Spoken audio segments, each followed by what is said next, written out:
La faim sans fin dans Reporter.net du 5 mai 2022.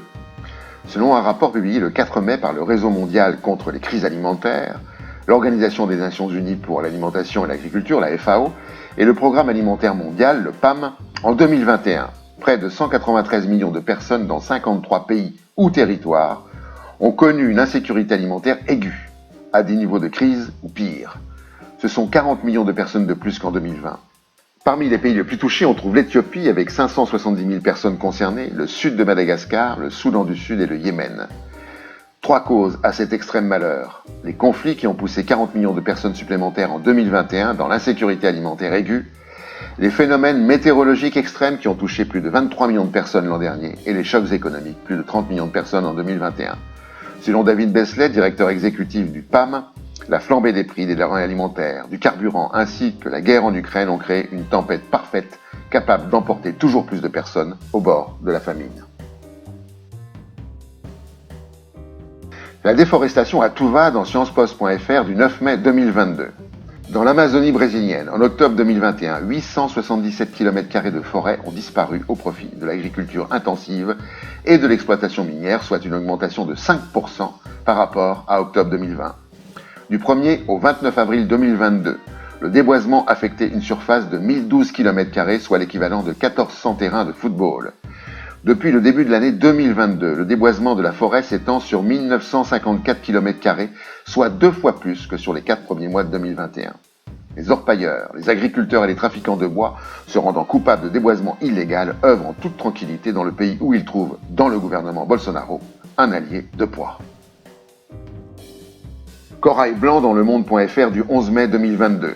Sur les 719 récifs de corail étudiés en Australie, 654, soit 91%, présentent un certain niveau de blanchissement des coraux.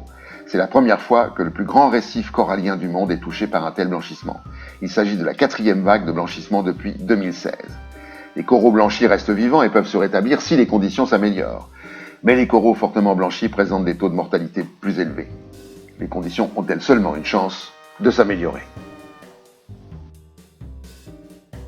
425 conneries de plus dans la relève et la peste.fr du 18 mai 2022. Dans une étude publiée le jeudi 12 mai par la revue Energy Policy, une équipe de chercheurs a listé et cartographié pour la première fois les 425 plus grands projets d'extraction d'énergie fossile au monde, qui, à eux seuls, pourraient réduire à néant la lutte contre les réchauffements planétaires.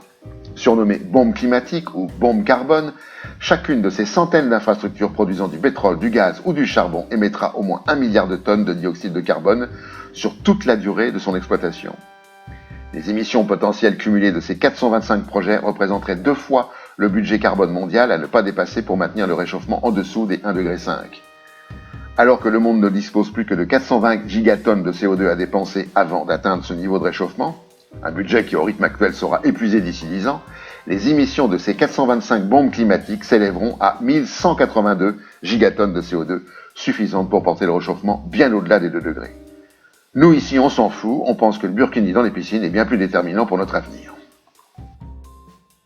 L'agriculture intensive n'aime pas les insectes dans monsieurmondialisation.org du 12 mai 2022. Une étude publiée dans le magazine Nature pour laquelle 18 000 espèces d'insectes ont été étudiées, dont les coléoptères, guêpes, papillons, abeilles, grillons et libellules, révèle que les régions où l'augmentation des températures et l'intensité de l'agriculture sont les plus fortes enregistrent une perte de 27% des espèces d'insectes et une diminution globale des populations de 49%. Rappelons-nous, selon David Wagner, entomologiste à l'université du Connecticut, que les insectes relient tout ensemble. Si vous enlevez les insectes de la planète, fondamentalement, la vie telle que nous la connaissons s'arrêterait. Nous n'aurions pas autant de terre à cultiver, il n'y aurait pas de vie aviaire, il y aurait peu de nourriture produite sur Terre, nous perdrions beaucoup de nos fruits et de nos cultures agricoles. Pour finir, la gentille connerie de la semaine. À la prochaine fois.